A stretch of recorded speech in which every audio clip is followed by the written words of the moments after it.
Nothing we say here is investment advice, legal advice, life advice, or representative of the views of the organization we are part of or affiliated with. See chainabstracted.com for more. This is Alton from Nuffle Labs, and this is Chain Abstracted. Actually, a new episode with Jesse, whom I've gotten to know actually like 7, 8 months ago, maybe, that we talked about with Nir. I think that Yeah. was the Yep. case, right? Yeah. So yeah, Jesse's been. I think he's his very like valuable opinions because he's chatting with everyone that's talking about chain abstraction. So love to learn about your background first. Like how did you get into crypto, and what motivates you to just stay even like in the Yeah. space. I mean, that's like a really long story. I'll try to make it brief. So the way I got involved in crypto is like back in 2015 through 2020, I ended up building this business over on the West Coast in the US. Really into cinematography, video work. And I'd built up this business filming high-end luxury weddings. So I'd go to the Bay Area and I'd film like multi-million-dollar weddings. It was nuts. I'd have like these billionaires having these big old weddings. It was a huge, a blast. I was working around 12 to 15 weeks a year. And when COVID came, that ended up knocking my business out completely. So I was typically booked out a year in advance. And within a couple of weeks, my bookings went from booked a year in advance to nothing. And I have 5 kids. My wife's a stay-at-home mom. And I had to figure out what to do with myself. And I didn't know what to do. So I started reading a bunch of books on like entrepreneurship, just business, success, etc. Trying to figure out like a path forward for myself. And at the same time, I had a friend who got kind of big on TikTok. He started making content on TikTok. He got into like 5,000 followers. At the time, I thought like he was world famous with 5,000 followers. And he suggested I should get on there too. So I started sharing kind of what I was learning. And I came up with this idea pretty early on where I was trying to make $1 million in a year. It's like a content piece. So I was like, I'm going to try to make $1 million in a year, follow along with my journey. I started off doing side hustles. And very quickly, about 6 months into my journey, I realized there's no way I'd get even close to $1 million doing side hustles. So I switched to investing. And so I took a lot of the capital I'd raised through side hustles and started investing. I was very familiar with the crypto space. I'd been reading, I was involved in the 2017, 2018 cycle and had made a lot of money in that cycle and then lost a lot of money in that cycle. But I had kept up to date with it. And so I ended up jumping full force into crypto and got heavily involved. I didn't make it to $1 million by the end of my first year, but I made it to 147,000. Starting at zero, I was literally at unemployment when I started. And so I was pretty pumped by that. And I just ended up never moving on from the crypto space. I got really down deep with all the tech and everything being built in the space, the ethos, the ideologies. And just I kind of got just I don't know if it's blue pilled, red pilled, or whatever, but I was hooked, and I ended up throwing everything into just full time crypto. Started diving down a lot more into the tech because I'd made some investing mistakes that really were centered on me not understanding certain aspects of the tech, and it just kind of all spiraled out of control from there, and that's how I got where I'm at. Awesome. No, this is interesting. So wedding planning to Wedding videographer to, I guess. Yeah, like probably videographer. Okay. So I think you have a different perspective. Like I'm a builder in the space, I would say, currently, given where I am. How do you see sort of the next year, pretty much? And we'll go into sort of chain abstraction, obviously, but as a builder, like I don't really care about that much about like what's gonna happen to market, or just like it's not top of mind for me. It's top of mind of like what are we gonna build next, right? And that's been the kind of the thing that I'm kind of thinking about it in CC. But how do you see the next year? Like what different lenses that gives you? And I know that you also run like 2 podcasts, right? So your own, and then you kind of help other folks to run podcasts as well. What do you have in your mind? Like first, if you look at the next When year. you say that, do you mean like price wise, market wise, or do you mean like tech wise? No, not market wise. I mean both. Like as an investor, like what do you look into, right? Like it's I don't want to give anything yeah, we should not talk about price because it's a near new podcast, but like mainly more about like what excites you. Like one of the things that's like I've been hearing in here is like, everybody's talking about L2s, like BTC L2s, restaking, and like, is there something that you see it's like completely contradictory to what people are talking Yeah, about? it feels like, and a lot of people have pointed this out. It feels like everyone's stuck on like infrastructure in the crypto space, and it feels like a lot of it just has to do with like basic psychology. The entire crypto space is like this really interesting study, I feel like, on psychology, in that you see people. Well, it kind of plays like this, right? Somebody makes a lot of money investing into one idea, and so all of the mind share in the space kind of goes towards other kind of clones of that idea, right? So a lot of people made money originally in Bitcoin. And then there was like kind of like some Bitcoin forks where people were trying to, we're the next Bitcoin. And then Ethereum came along. That made a lot of money. And then you had a lot of forks of we're the next Ethereum.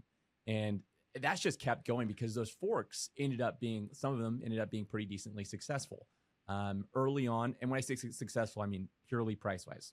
So early on, when you look at things like Cardano, that ended up taking off. Didn't really require a lot of tech, didn't really require a lot of work. It was just like, hey, here's like this similar thing to Ethereum. Doesn't have really that many users, liquidity, etc. But it's hit a high market cap. So then we had tons of other clones launching, right? And now Solana's done really well, and so now we have tons of other Solana-like clones launching. And now we've gotten to this really interesting space with L2s, which is we have tons and tons of them launching. They're raising at these multi-billion-dollar valuations, and it's all just kind of so like.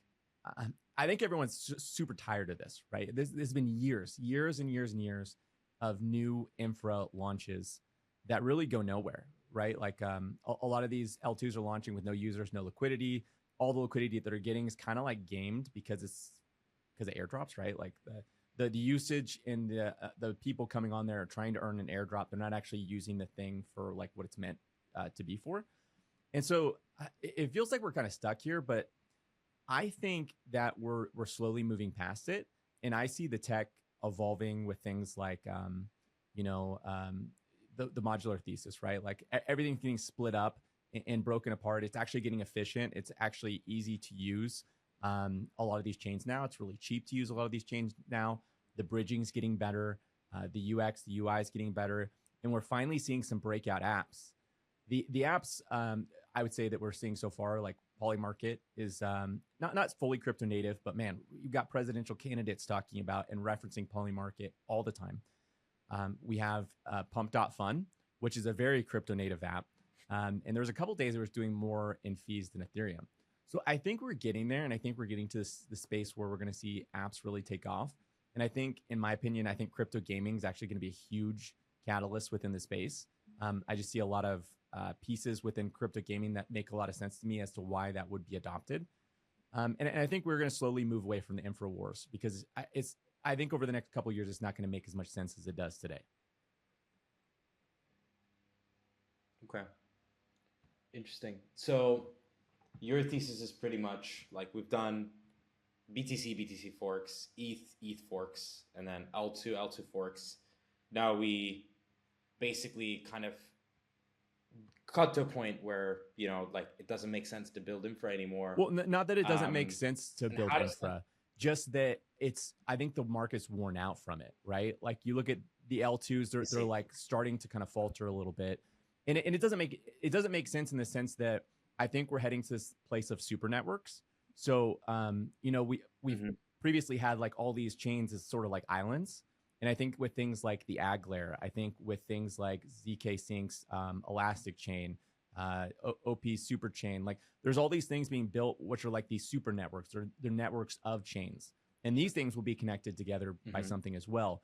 And there will get to a point where it doesn't make sense for somebody to be like, hey, this one chain all by itself that's an island, it is worth a lot of money. I think it'll be the networks that'll be worth a lot of money. And then the apps that are built on top of those networks. Could apps be networks themselves? Yeah, I mean, I think eventually the apps themselves will accrue most of the attention and value because it's just like with Web 2. It's just, if you have an app with millions of users, that app could move to a different chain and the users and liquidity is going to move with them to a different chain. And so I think that they could be super networks of sorts. But when I say super networks, I specifically mean like all these L2s, L1s connecting together in sort of like an internet of chains. I see. Okay. So yeah, in a world where there's networks and there's technologies to connect these networks, um, and do you think that these blockchains of blockchains is actually chain abstraction, or is it going to be on the, like, how do you define chain abstraction in that world, right? This is a chain abstraction podcast, obviously. Is that the blockchains themselves that rule chain abstractions, chain abstraction like technology or whatever, like user experience, let's say, or is it the apps that will rule that, right? Like who would decide, or are they just, they're symbiotic, let's say, they exist together. And in that world, like, where does the value accrue, right? Like, is it just apps? I mean, you gave a good example of Pump.Fun.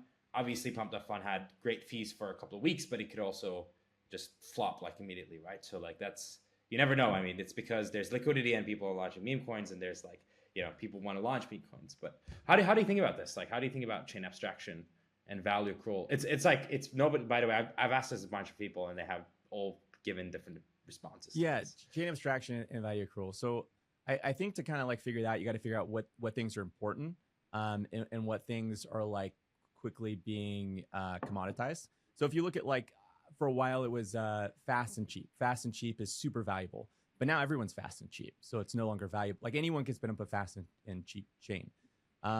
So I think, okay, so maybe taking a step back, when I look at like the modular thesis or chain abstraction, I think of kind of like open market dynamics. So you're looking at every piece of the tech stack, and you're having people compete for like specializing in that piece, right? Like data availability, somebody's specializing in that piece. The layer 1, the layer 2, etc. And so you have all these competitive projects working to be better, and the best rise to the top, and people copy those and then invent new, better and better ones. So I think the really cool thing about chain abstraction is that you're seeing so much competitive dynamics that we're getting to solutions a lot quicker than I think we were previously. Previously, we had like separated teams working on like their whole generalized chain versus everyone working on specialized pieces. As far as like where the value accrual goes, I think that it's going to be tough for a lot of these things to accrue value in a lot of ways.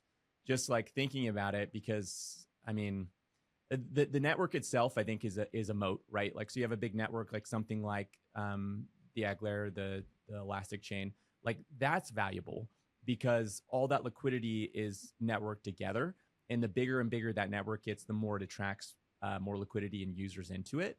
So I think pieces like that that can kind of capture or be like almost like the infrastructure of the internet connecting them together, they accrue value. But I think the underlying chains like the trust, Ethereum will continue to accrue value because for one, it's just been around for a long time and people trust it. And there's something powerful about that, right? Like if a new chain launches tomorrow and it's an exact clone of Ethereum, people will still trust it less because it's had less uptime. And so the amount of uptime, I think, leads to a lot of trust and builds its own network effect. So I think in that way that those things will accrue value. But the other things like data availability layers, that's a tough one because like Celestia seemed like, wow, this is really, really cool. And now there's like a bajillion data availability layers and everyone's like, what's Celestia? Like, I mean, like we know what it is, but like nobody talks about it in the same way. So that's really hard. I do think the apps though probably have the biggest advantage. And maybe just to add on to that, like what would be your best case scenario for what a successfully developed chain abstraction stack would enable for a specific dApp builder to come in a given use case that you've been following for a minute?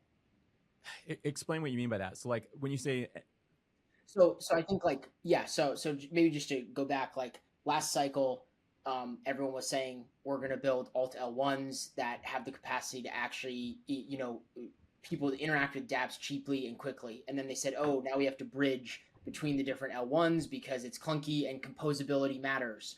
And now we're kind of watching this new narrative emerge of the aggregation layer, chain abstraction.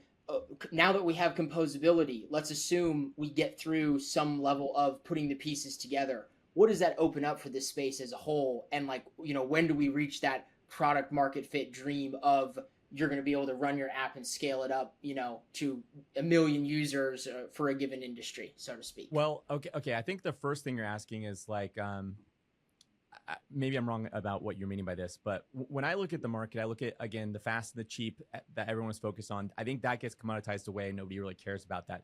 I think at the end of the day, we go full circle in the things that people actually care about when it comes to chain abstraction, or like the elements that they're going to really focus on. Is everyone's going to be offering something cheap. Everyone's going to be offering something quick. There might be some use cases where like there's some things that are really, really quick or need like extra speed, right? That's where you look at things like Solana, where maybe there is like high frequency trading or something where it's like they need this extra speed. But I think for the most part, the most important elements of the stack are going to be security, and decentralization, like the ability to have property rights. When I say decentralization, I mean like permissionless property rights, where if you build something on this, it can never be rugged from you, can never be taken away. Nobody's going to be able to manipulate that in the future, in the same way that like Amazon knew when they created a website on the internet that like nobody else was going to be able to take that away from them. Where if you built a website on Facebook, Facebook could change that on a whim. So I think security and decentralization really are going to be the most important elements, because like I think it's just more of a blip, this idea of like speed and cheap transactions. I think those things really don't matter almost at all. And I think that's being proven out over the past year with everything kind of converging on that, and pretty effortlessly, it feels like. Interesting. Yeah, so I guess like in a world of chain abstraction, we always tend to think about like abstracting chain with like, like modular, in a sense that you build another blockchain that's like cheap and easy to use. I mean, that's, as you said, like it's interesting, but like it's becoming a bit of almost as launching L2s right now. The other primitive that I'm personally excited about is like the eigenlayer and like restaking as a way to kind of build something verifiably. What's your take on restaking in general? Like how, first time you encounter restaking, because that is chain abstraction, basically. You're abstracting Ethereum and building like a pretty much verifiable cloud. How do you think about it? And we can deep dive into it as well. Like, what's your take as an investor sitting outside? I think you have a bit of a different lens than as a builder of an ABS do. Like when I think of eigenlayer or restaking, the first thing I think of is like the speed of innovation. So and overall chain abstraction, I think speed of innovation. So what you're enabling is you're enabling somebody to launch a chain without having to worry about how to bootstrap their validator set, right? They could just tap straight into eigenlayer. They don't have to worry about security. You don't have to worry about a validator set. So you're opening the door for a lot more people to try a lot more experiments. And obviously some of those are going to be scams. Mm-hmm. A lot of them are going to be scams and just nonsense. But because you're having more experimentation and people are able to get to market a lot quicker, you're going to figure out what works and what doesn't a lot quicker. And so that's like overall, like with chain abstraction, that's what I get excited about, is it makes it really easy. Like look at layer 2s, like everyone and their mom, I think it's off, like Fox News is launching an L2. I thought that was a joke. I literally thought it was like satire, but it's real. Everyone and their mom is launching L2s, and all these weird experiments are happening. And those things couldn't have happened like a couple years ago when you had to bootstrap these things and build them from the ground up. So I get really excited about that, because I think we're gonna reach wherever we're going a lot quicker. And I also get really excited about the concept of specialized L2s. And I think that's another thing that chain abstraction heavily allows, which is right now we have a lot of generalized chains. Like everything's like, we're Ethereum and we do everything. Where I believe like the value, especially with these kind of internet of chains, is going to be in really hyper specialized chains. Like I mentioned earlier, like we're the ridiculously fast chain. And because of that, we enable things that you could never do on other things. Or, we're a heavily privacy focused chain. Everything on this chain is fully private. And so I think what you'll see is like certain apps will be built on these specialized chains, and you'll actually see this weird environment where like somebody might be on chain A doing a transaction, but they want it to be private. So they send it to chain B, which is a privacy chain. And then maybe they need it done really quick. So they route it through, I don't know, chain C or whatever, which is super fast. I don't know. You get the idea. Like it opens the door to all these kind of weird things that we've never had before. and it's going to continue to evolve and grow, and the experiments will continue to play out. And the faster these experiments play out, the faster we reach wherever we're going. I think Quinto is a regulated KYC AML L2. That's kind of a great manifestation of the example you just gave. We'll see. I think they're still on testing, or maybe they just went live, but it definitely has the promise of bringing on some of these more niche corporate solutions that they won't touch on other L2s. Yeah. So you mentioned Pumped F1, and you mentioned a couple more apps as well. What makes you excited? Like gaming, you mentioned gaming. Do you have other sort of exciting things that, are like, oh, if a builder listens to it, because like there's a lot of people that listen to this that are like, oh, I want to build on a chain abstracted world. What does that mean? Like, what would you want to see? Like as somebody who is, looking into, I know that you look into Polygon a lot. I know that that's from your like Twitter persona. Like what do you want? If you were a builder and if you had, I don't know, like 20 builders down in you that's just like can build whatever you like to do, what would you have built that wasn't possible? What would I build on like an environment like this where you had specialized chains and it was? Yeah, specialized chains, applications. Like let's just start with chains, and then let's just start apps. Like when we say chains and then chain abstraction is like doesn't fit, but like let's say what's possible really that you think is quite unique that wasn't possible. I think it's really hard to say. I think it's one of those things like you look at the predictions of like what the internet would be in the 1990s, and they're like so off, and people didn't realize what the internet would be. And it's almost like the internet had a lot of these emergent properties where as it progressed, people kind of figured out what it would be used for and what its use cases were. And before that, a lot of people made fun of the internet and were like, there's this really famous clip of Bill Gates, and Bill Gates is on a talk show, and on the talk show the host is like asking him like, so what's this internet thing? And he's like, well, on the internet you can listen to a baseball game. And then the host is like, yeah, but I can do that on a radio. And he like pulls out a radio, and he's like, well, you can send an email to your friends. And he's like, yeah, but I could also do that with a piece of paper. And they're basically just tearing apart the internet, saying that like it's useless, it's garbage, and there's no point to it because you can already do these things. You're finding a solution to problems that don't exist. And it was hard for people to fathom back then what it would become because the pieces weren't fully there. And I think that maybe the coolest thing about chain abstraction is like it really is hard to predict what it will enable. But it's going to enable things that we can't imagine today in the same way that the internet enabled things that we couldn't imagine back then. Maybe it's the social media network of the future. Maybe it's, like I said, I think privacy is actually a huge problem in crypto. I think it's huge vulnerability in the ethos of like, we say it's censorship resistant, but all the government would have to do would be like, hey, by the way, can't hold crypto. And oh yeah, we can see all the crypto you're holding. So that's actually a huge flaw, because they could, if you had a tyrannical government that's like, really bad, and you wanted to like hold your crypto and they could track every movement you make, well, there's no point into crypto. So I think privacy is a huge thing. I think once you have privacy, you can have like private information on chain. So like health records, etc. Maybe there's a use case with that in AI and truth and some of these problems that we're dealing with in the real world around those things. Voting, maybe even.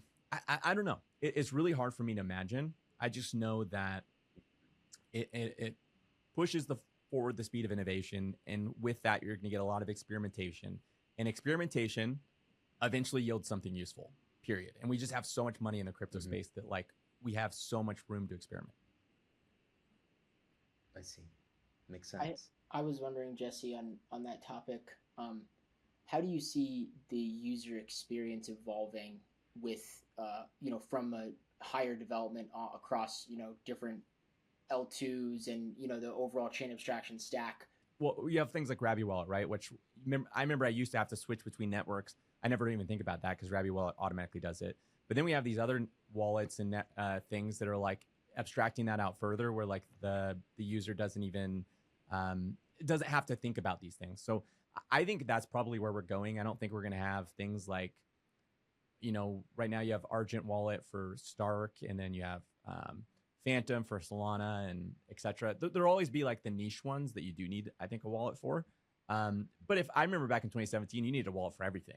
Like every single chain, I remember I had like 20 different wallets for like literally everything. And now it's like MetaMask, Rabby pretty much does it for you, and you don't Phantom for Solana, etc. So I think that'll continue to get abstracted away, and it'll get easier and easier for the end user. Like if you look at crypto gaming, a lot of these like crypto gaming games, they don't the end user doesn't even know they're using crypto. They genuinely like have no idea what's going into crypto space. They just get to own the assets they earn in the game. It's like in Fortnite when you buy a skin, you just now have the ability to go resell it somewhere, and they don't know that they're actually using crypto because it makes it super easy for them. And then the idea is like the more advanced users will go off in self custody in a wallet, etc.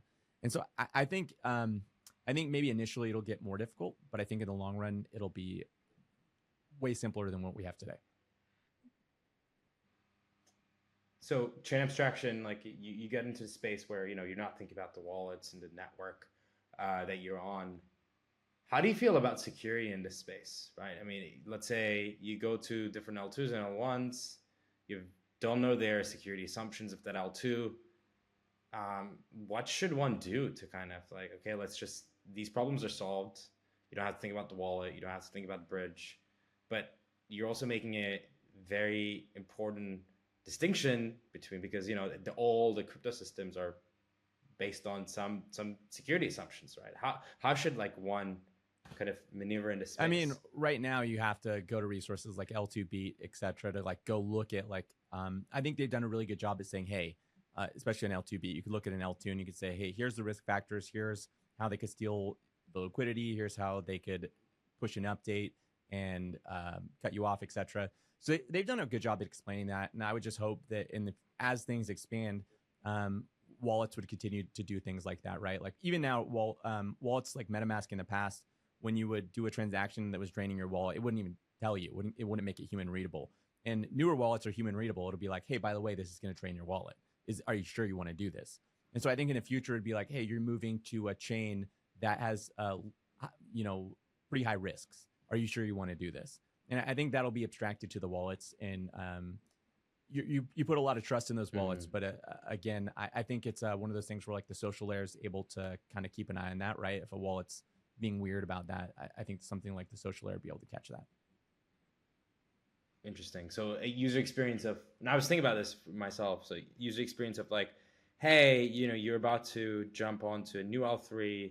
Here are the risks. The data is provided by L2Beat, and maybe data is actually confirmed by some operators, let's say on EigenLayer. Everybody tested it and say, hey, you should not jump into this place because X, Y, Z. And maybe even like a user experience where you go in and say, hey, if these are the, just literally a toggle maybe, and you say, hey, if these characteristics of a new chain is it, I don't want that to happen. I don't want to sign any transaction. Like, is that where we're going? Like, it's basically, it's an abstraction on top, but like, it's way, way more useful for the, I think so. himself. And I think it's one of those things that like the way you learn and the way the open markets function is like they function by learning through pain, right? Like, so stablecoins took a huge leap forward because of Luna and the collapse that happened. Every hack that we have helps make the space more secure because we learn lessons from those things. And so when we have the first data availability layer fail, or we have the first like L2 that just outright scams people happen, like people will come up with solutions to these problems. The market will take note and be like, ooh, I need to be more cautious. So because they're being more cautious about what L2s are using, certain L2s will try to differentiate themselves and show how they're safe. And certain wallets will want to attract users to be like, hey, we help you find which ones are safe so you don't have whatever happened with that one happen. And so I think the market just, again, it kind of evolves like that with like a trial and error. And I think failure and the error part is actually a really important part of markets growing and evolving into what they're becoming. Okay. Yeah, that's cool. Thanks for sharing that. I'll take this a bit of a different perspective. So in this podcast, we had obviously started with Ilya, right? Ilya is pretty technical, talks about Near, like a pretty good figure for me and a good mentor for myself.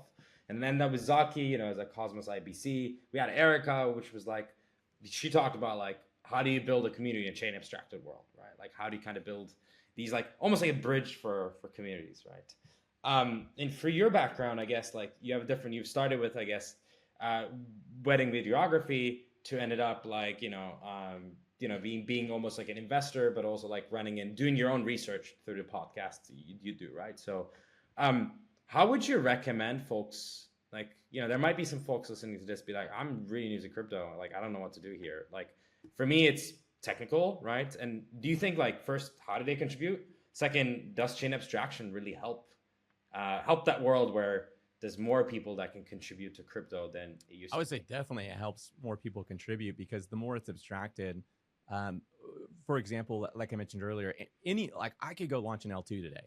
If I wanted to, I could literally go launch an L2, but I wouldn't have the expertise to have launched a chain a couple years ago.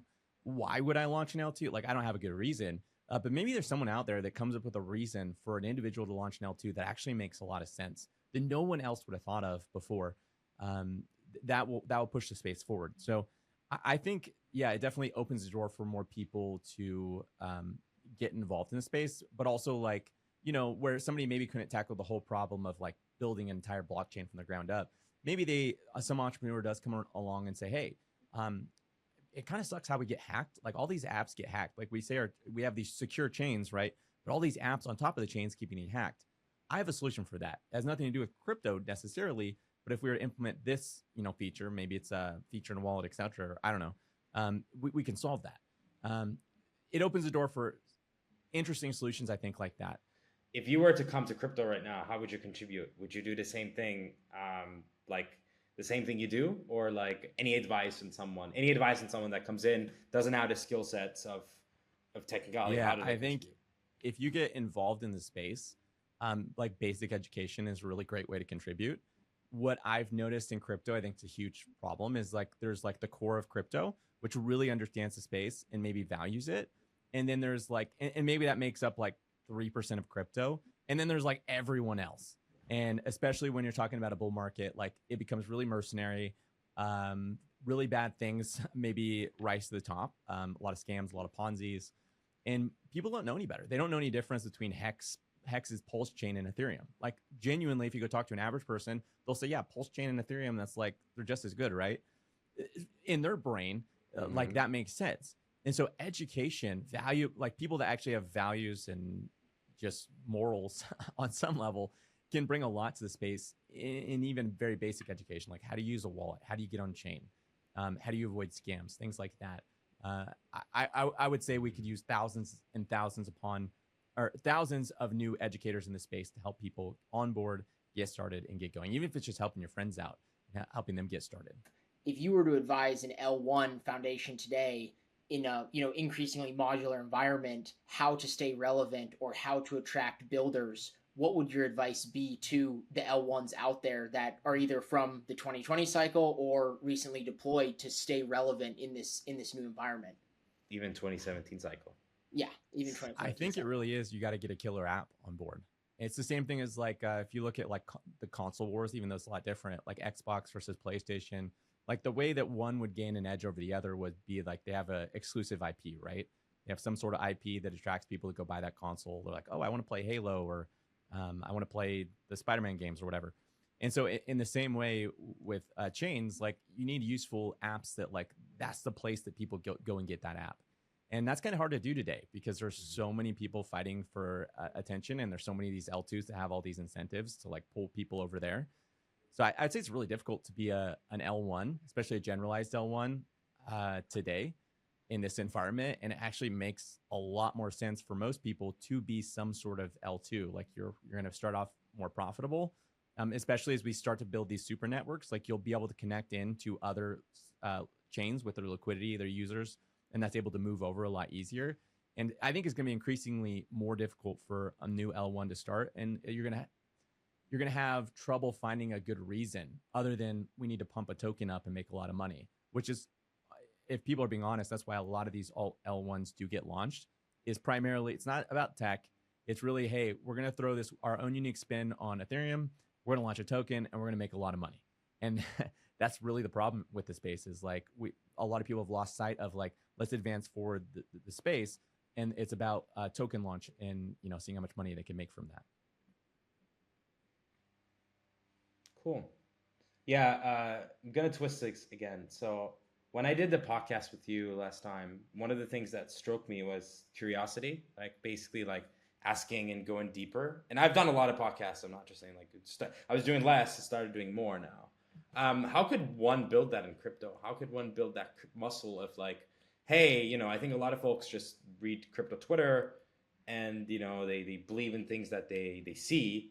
How could build that, like just go deeper and deeper, and what's your like mental model to get that? And does chain abstraction change that kind of world model? I think what got me down that pipeline is I started off coming to space. I wanted to make money, and then I decided I'd be a lot better investor if I learned more, and I'd have edge because I understood more of the space than maybe the average participant. And then the more I started to understand the space, the more certain ideas I'd be like, that's a good idea. Oh wow, I see what that can enable. And I started to think forward in the future, like maybe where the space might go. And then in thinking where the space might go, it kind of started to fascinate me of like, oh wow, this whole idea of like open finance is really cool. Like governments have controlled the financial systems of the world for like all time. What if we had an internet like layer where it was just anyone could tap into? And what would be the implications of that? And like, is this tech actually valuable? That's especially in a bear market. That's something you ask yourself. Like, is this all just Ponzi's and useless tech, or are we actually building something valuable? And so, all those things plus getting burned on certain things is what really got me interested in the space and like wanting to go deeper and like start understanding it and learning it. And then I guess I would say that I'm like naturally a curious person and just like to learn. But I think crypto uniquely is like crypto in the same way that people are really stoked about AI and how it's gonna change the world, which that's nuts. It's going to change the world. The next like 7 years, the world's going to change more than I think the last like 700. It's going to get crazy. But in the same way, crypto, if you really look at it from first principles, enables some really world-changing things that it's hard to understand the implications of. But I think one of the biggest ones is when governments can freely print as unlimited amounts of money to fund wars and like endless government expansion, like that traditionally really hurts the individual of that country, right? Like they don't typically serve the individuals of that country in the capacity that they're meant to. The capacity they're meant to, and where it comes from, is this idea that like, if you have a bunch of people that are coordinating together through a central figure, that they're more powerful than a bunch of people that are not coordinating together. So the coordinating group, if it went to the group that wasn't coordinating, typically just takes all their stuff and like, I don't know, enslaves them or something. And that's kind of historically how it's played out. But typically that central figure that's like the coordination mechanism becomes corrupted and they serve themselves and they do a bunch of bad stuff. And then, when they get the supply of money, it's just too much power. Like they're going to print unlimited amounts of money, and it creates a financial environment. If you think of a country sort of like soil, it creates really unhealthy soil for like entrepreneurship to grow up in. And so I get really excited thinking about this idea of like all these third world countries, which are probably gonna be the first people to really tap into crypto. And the idea of like them building this fertile soil where like entrepreneurship can thrive and their people can thrive, and like the implications of how that's going to change the world. And when you take that money away from the governments, they're going to have to be a lot more frugal. Look at the scale of wars. The scale of wars is going to have to be reduced because they're not going to have unlimited budgets to fight, endless wars. So I just really see civilization as a whole really turning on this point of open finance. And I think it's actually a huge good for the world. And it is going to have massive implications. And that's really, I guess, maybe what got me down that rabbit hole thinking like, wow, this is going to change everything. But as far as like chain abstraction and how that could get people curious, chain abstraction opens up crypto, I think, to a lot more things than just finance, in the sense that because it's enabling all this experimentation, you are naturally going to get people trying like really stupid things that seem stupid, but they can actually be genius and end up opening up this entire new world of use cases for crypto. And so it should just get you excited from the sheer fact of like it opens the door to millions more experiments, and we don't know which ones of those are going to work and which ones of those are going to fail. But we could get some really interesting use cases out of crypto that we never even imagined. Interesting. Kind of maybe feed that, like, people talk about privacy on chain, identity on chain, governance on chain, even like social community on chain. Maybe from those, in reference to that kind of social paradigm you've presented, where would you like to see more experimentation, innovation, or investment between some of those categories? Experimentation. I would say, oh, I've already mentioned privacy, so I'll say privacy. But I would say we have a ton of experiments going on in gaming. I'm just, I guess, waiting for those to take off. Outside of that, social is really interesting. I think there's a lot with it. Feels like, even though so far, like 100%, it feels like of the experiments have been scams. It feels like there really is something around tokenizing attention and the idea of like celebrities and creators. And there is something there, because I know on the creator side, and I think you'd be shocked how many musicians, etc., they don't make as much money as you think. Even some of these creators, I know creators that have like 10 million followers, and they're like making $2,000 a month. And so there's got to be a way to tokenize attention. And right now it's like meme coins and kind of like shady stuff. It doesn't work right. But I think there's something there that we haven't quite figured out that's going to make a lot more sense. It's going to allow, maybe imagine you're like one of the first followers of Mr. Beast, and the Mr. Beast rises to fame. Well, you kind of contributed to that in a way, right? As a supporter, follower, watching the videos, etc. And imagine you could like bet or invest into Mr. Beast early on in that brand and kind of rise with it. And I think there's a world and an outcome where that happens and makes sense. I just don't know exactly what it's going to be. Interesting. Okay. I think let's closely wrap it up. What you want like people to know about you and Chain Abstraction, or anything that we probably sort of like forgot to ask you that you'd like to share with anybody that could watch this from like near. I know that people watch from anywhere, like getting more and more people asking about us. Yeah, like what would be one thing that you'd love to share with folks? That's like a really broad question. One thing, I guess it's the same message I feel like a lot of other people are sharing, but I really feel strongly about it. And that's that we are moving in crypto away from the infra wars and into the super network and app wars.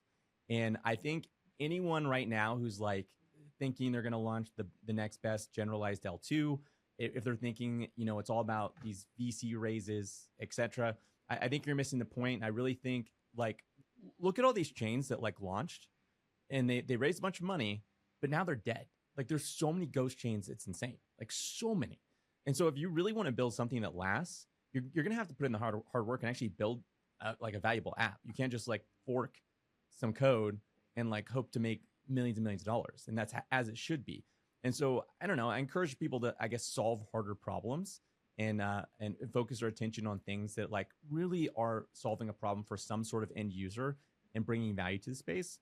And on top of that, I think one of the biggest mistakes being made in the crypto space right now today is this move away from embracing like the open network of users and like going straight to VCs. And the reason is like you're seeing so many of these projects that they're raising a ton of capital from VCs. They're launching at multi-billion-dollar valuations, and then users don't have a chance to like get in early. There's no community built. There's no allegiance built, and it's basically down only. And so you're kind of shooting yourself in the foot. By the time your funds get unlocked, you're not going to have that much capital, and nobody's going to want to like invest in a project that's been down only and where the chart's down only. And the best projects are the ones that start off really small, really frugal. You don't need to raise that much capital. Like some of these L2s, they're literally just like forking code. Some of these L2s are raising like hundreds of millions of dollars, and it's like, man, you could probably do like $1 million raise and you'd be good. And then launch it at a super, super low valuation and let the market organically carry you up. Let users get involved, because those same users are going to come support your network. They're going to come attract the builders. They're going to bring mind share and attention. You need to take the hard path, not the easy path, because the easy path has maybe vanity metric success. On paper, it looks good for a little bit. Look at, I don't want to make fun of Celestia, but look at Celestia's, huge rise. They took over the space, and then massive decline in attention. And so you want to do the hard work, actually organically grow, attract real apps, build real apps. That is the path forward for the crypto space. And that is always the way you're going to succeed. Shortcuts in the long run will eventually fail you. Awesome. Thanks for sharing that, man. Well, thanks for being part of this. I know that we've been trying to sort of host this for a while, but it was really nice Yeah. to chat with you. This was a lot of fun.